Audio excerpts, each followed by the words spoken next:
Subscribe करे खातिर लाल button दबाई और भोजपुरी के ताजा अपडेट पहले पावे खातिर घंटी वाला बटन दबाई। छपरा जिला भोजपुरी पर्व के बहुत बहुत स्वागत बा। जी हाँ, एगो भोजपुरी इंडस्ट्री से बहुत ही बड़ा खबर निकल के सामने आ रहा बा। रोल के बता दी तो खेसारी लाल के फैंस खातिर थोड़ा सा बुरा खबर निकल के सामने आ रहा बा।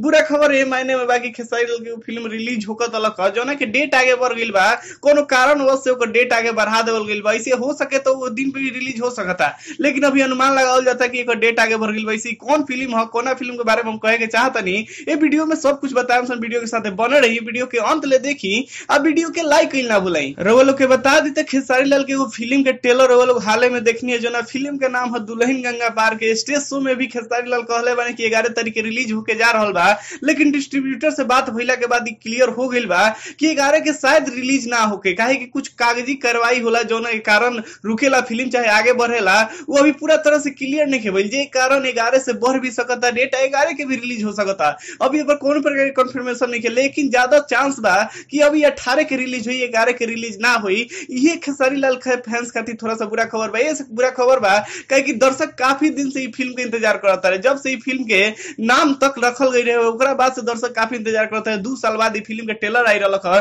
जो उनके दर्शक काफी आशीर्वाद प्यार देला हन। ये फिल्म है जेमे खेसारी लाल के बेटी काम के लिए बड़ी कृति यादव, जो उनकी बहुत ही अच्छा काम के लिए बड़ी, बहुत ही अच्छा फिल्म भी बनल, बहुत ही अच्छा कहानी बनावल गई बा। ऐसे बता दी तो ये फिल्म है जेमे खेसारी लाल और पाली दुबे के बहुत ही अच्छा गाना रखल गई बा, मोरा दही बचा, जो की सुपर हिट गाना रहे 2017 के। ऐसे बता दी तत्काल अभी तक एक खबर यह सामने निकल के आ रहा है कि खेसारी लाल की फिल्म 18 तारीख के रिलीज हो सकता। अगर कागजी कार्रवाई पहले क्लियर हो गई तो 11 तारीख के ही रिलीज हो जाएगी। अगर ये वीडियो बहुत ही अच्छा लागल तो वीडियो के लाइक करी, शेयर करी, कमेंट करी। अगर अभी ले चैनल के सब्सक्राइब नहीं कैले तो लाल बटन दबा के चैनल के सब्सक्राइब करिए। वही जो बगल में घंटी वाला बटन हुई ओकरो के दबाव ना भूली, ताकि रोल के अपडेट आसानी से मिल सको। धन्यवाद।